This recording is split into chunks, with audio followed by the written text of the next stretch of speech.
કાકડીનું સેવન કરવાથી હૃદયના ધબકારા સામાન્ય રહે છે. ખોરાક ખાધા પછી અપચો કે ખાટા ઓડકારની સમસ્યા રહે છે.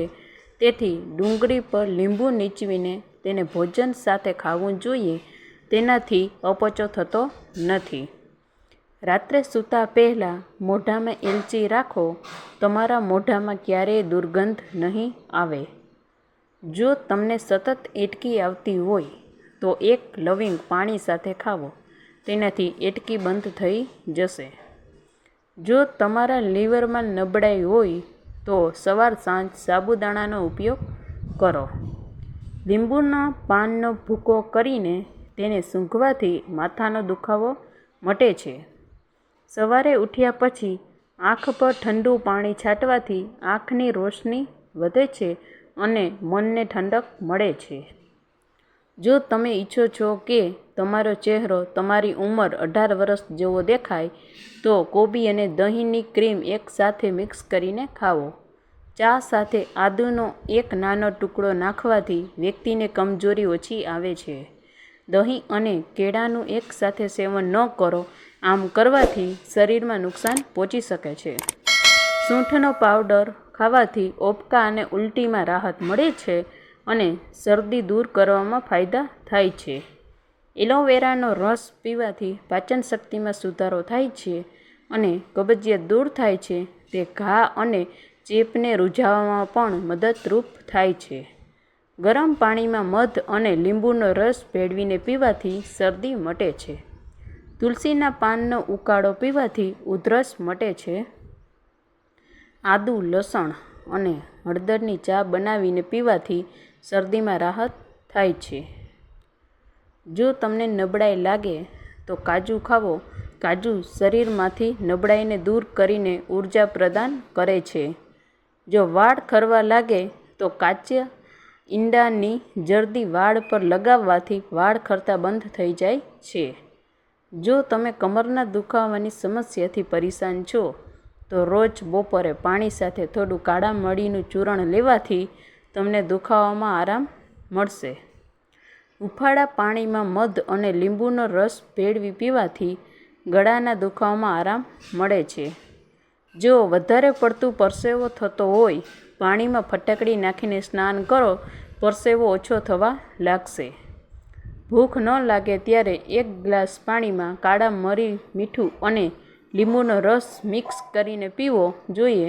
તે ભૂખ ઉસરશે. 1 કપ ગાજર અને બીટરૂટનો રસ થોડો લીંબુ નીચવીને પીવાથી લોહી વધે છે. આયુર્વેદ અનુસાર 1 ગ્લાસ દૂધમાં 1 ગાયનું ઘી અને સાકર નાખી 1 ચમચી ભેળવીને નિયમિત પીવાથી શારીરિક, માનસિક અને માનસિક થાક દૂર થાય છે. લકવા થતા દર્દીના નાકમાં દેશી ગાયનું ઘી નાખવાથી લકવો 15 મિનિટમાં ઠીક થઈ જાય છે. રાત્રે અંધારામાં સૂવાથી ડિપ્રેશનનો ખતરો ઓછો થાય છે. ઠંડુ પાણી પીવાથી વ્યક્તિ ઝડપથી રોગોનો શિકાર બની જાય છે. જો તમને પીળો પેશાબ થતો હોય તો તમે અંદરથી સ્વસ્થ નથી અથવા તો તમે ઓછું પાણી પી રહ્યા છો. નખ પર નાળિયેર તેલની માલિશ કરવાથી આંખની રોશની વધે છે. વધુ પડતું થૂંકવાથી વ્યક્તિનું મગજ નબળું પડે છે. વાળની ચોટલી બાંધીને રાખવાથી મગજ તેજ થાય છે અને વાળ મજબૂત બને છે. પગના તળિયા ઉપર વિક્સ લગાવીને સૂવાથી છાતીમાં કફ દૂર થાય છે અને શરદી ઉધરસમાં પણ રાહત મળે છે. જે લોકો ઝડપથી ખાય છે તે હૃદય રોગથી પીડાય છે. ખોરાક ઝડપથી પચતો નથી અને ઓબકા આવી શકે છે. ઉનાળાની ઋતુમાં બંધ ચંપલનો ઉપયોગ ન કરો. તેનાથી તમારી દૃષ્ટિ નબળી પડે છે. વારે વારે પેશાબ આવવાના રોગોમાં શેકેલા ચણાનું સેવન કરવું જોઈએ.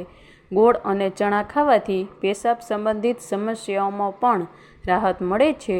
રોજ શેકેલા ચણા ખાવાથી પાયલેશન મટે છે. જ્યારે તમને વધુ ભૂખ લાગે છે ત્યારે ખોરાક ખાવાથી શરીરને વધુ તાકાત મળે છે અને મગજ ખૂબ જ ઝડપથી કામ કરે છે. વધુ પડતા લીલા મરચાંનું સેવન કરવાથી ઉંમર ઘટે છે. જે મહિલાઓ પોતાનો ચહેરો નિખારવા માગે છે તો એ દૂધમાં 1 સફરજન ઉમેરીને સવારે ખાલી પેટે તેનું સેવન કરો. લાકડાના કાંસકાનો ઉપયોગ કરો. આનાથી વાળ તૂટવા ઓછા થશે અને મજબૂત રહેશે. જો વધુ પડતા સૂર્યપ્રકાશના કારણે તમારા ચહેરાનો રંગ કાળો થઈ ગયો હોય તો દ્રાક્ષનો રસ ચહેરા પર લગાવો. તેનાથી ચહેરાનો રંગ પહેલાં જેવો થઈ જશે. સાબુની જગ્યાએ ચહેરા પર દહીં અને વેસણ મિક્સ કરી લગાવવાથી રંગ બહુ જલ્દી સાફ અને ગોરો બને છે. જે માણસના વાળ સફેદ થઈ જાય છે તો અનારનો રસ વાળમાં લગાવવાથી લાભ થાય છે. દરરોજ રાત્રે કિસમિસનું સેવન કરવાથી શરીરને શક્તિ મળે છે. ઘઉંના લોટમાં દેશી ખાંડ, બદામની ગીરી અને ઘી ભેળવીને ખાવાથી મગજને માનસિક નબળાઈ દૂર થાય છે. તે શરીર માટે ખૂબ જ ફાયદાકારક છે. પગની એડીમાં દુખાવો થતો હોય તો ગરમ અને ઠંડા પાણીમાં 20-20 સેકન્ડ સુધી વારાફરતી એડીઓને ડૂબાડી રાખવી. 10-15 દિવસ સુધી આ પ્રયોગ કરવાથી ફાયદા થશે. રીંગણાના ઓળામાં થોડું દહીં નાખવાથી ઓળો સ્વાદિષ્ટ બને છે. ભીંડાના શાકમાં થોડું દહીં તથા ચણાનો લોટ નાખવાથી શાક સ્વાદિષ્ટ લાગે છે. જો કોઈ વ્યક્તિ લકવાથી પીડિત હોય તો તેને તલના તેલથી માલિશ કરો અને તેનું કાચું લસણ ચાવવા માટે આપો. જે બાળકની ઊંચાઈ ઓછી હોય અને શરીર પણ નબળું હોય તેમને રોજ પોપૈયું ખવડાવવું જોઈએ. તલમાં લસણની કળી કકડાવીને તે તેલના ટીપાં કાનમાં નાખવાથી કાનના સણકા દૂર થાય છે. જે મહિલાઓ સવારે ગુલાબનું પાણી પીવે છે તેનાથી આંખની રોશની વધે છે અને આંખ સાફ કરવામાં પણ મદદ મળે છે. દાડમ, જાંબુ, સંતરા અને દ્રાક્ષનું રોજ સેવન કરવું જોઈએ. તેનાથી તમારી કિડની સ્વસ્થ રહેશે. દરરોજ ઓછામાં ઓછું 8 ગ્લાસ પાણી પીવાનો પ્રયાસ કરો જેથી શરીર યોગ્ય રીતે ફિટ રહેશે. વાળની ચોટલી બાંધીને રાખવાથી મગજ તેજ થાય છે અને વાળ મજબૂત બને છે. હાઈ બ્લડ પ્રેશરના દર્દીઓ માટે તમે જે ખોરાક તૈયાર કરો છો તેમાં થોડું લીંબુ ઉમેરો. તે કુદરતી રીતે સ્વાદમાં વધારો કરે છે અને ખોરાકને સ્વાદિષ્ટ બનાવે છે. જામુન ઉધરસને પણ ઠીક કરી શકે છે. સારા અને પાકેલા જામુન ઉપર કાળા મીઠું ભેળવીને ખાવાથી ઉધરસમાં જલ્દી આરામ મળે છે. સવારના સમયે બ્રશ કર્યા વગર સૌથી પહેલાં 1 થી 2 ગ્લાસ નવશેકું પાણી જરૂર પીવો.